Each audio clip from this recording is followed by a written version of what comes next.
Like many of the stories that we hear about, or maybe situations that we find ourselves in also, there is always a temptation to provide for our needs whatever means possible, instead of aiming toward God's standard, instead of living into God's standard and leaving the rest to God. Doing what we can do within God's standard and trusting for God to ultimately provide for our situation.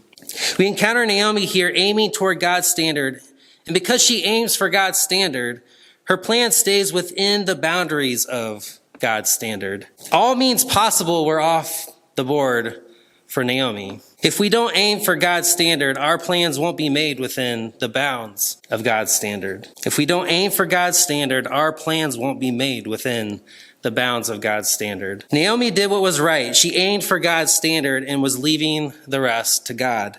Do what's right and leave the rest to God.